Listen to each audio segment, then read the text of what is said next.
കേരളത്തിലെ കമ്മ്യൂണിസ്റ്റ് നേതാവും മുൻ മുഖ്യമന്ത്രിയുമായ വി.എസ്. അച്യുതാനന്ദൻ ജൂലൈ 21 അന്തരിച്ചു. 101 വയസ്സായിരുന്നു.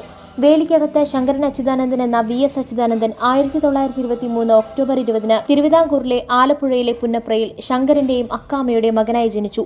18 വയസ്സ് തികയുന്നതിന് മുൻപ് കമ്മ്യൂണിസ്റ്റ് പാർട്ടി അംഗമായി. എന്നിരുന്നാലും ആദ്യമായി നിയമസഭാംഗമായി തിരഞ്ഞെടുക്കപ്പെടുമ്പോൾ അദ്ദേഹത്തിന് 44 വയസ്സായിരുന്നു. അമ്പലപ്പുഴ, മാരാരുകുളം, മലമ്പുഴ എന്നിവിടങ്ങളിൽ നിന്നായി 7 തവണ MLA ആയി. 2006 മെയ് 18 അദ്ദേഹം കേരള മുഖ്യമന്ത്രിയായി സത്യപ്രതിജ്ഞ ചെയ്തു. അന്ന് 82 വയസ്സും 7 മാസവുമായിരുന്നു അദ്ദേഹത്തിന്റെ പ്രായം. കേരളത്തിലെ ഏറ്റവും പ്രായം കൂടിയ മുഖ്യമന്ത്രിയും ഇന്ത്യയിലെ ഏറ്റവും പ്രായം കൂടിയ മുഖ്യമന്ത്രിമാരിൽ ഒരാളുമായിരുന്നു അദ്ദേഹം. കമ്മ്യൂണിസ്റ്റ് പാർട്ടിയുടെ ആദ്യകാല നേതാവായിരുന്ന പി. കൃഷ്ണപിള്ളയാണ് വി.എസിന്റെ രാഷ്ട്രീയ ഗുരു. ആലപ്പുഴയിലെ കർഷക തൊഴിലാളികളുടെ അവകാശം സംരക്ഷിക്കുന്നതിനുള്ള പ്രക്ഷോഭങ്ങളിലും സ്വാതന്ത്ര്യ സമരത്തിന്റെ ഭാഗമായിട്ടുള്ള നേതാവാണ് വി.എസ്. അച്യുതാനന്ദൻ.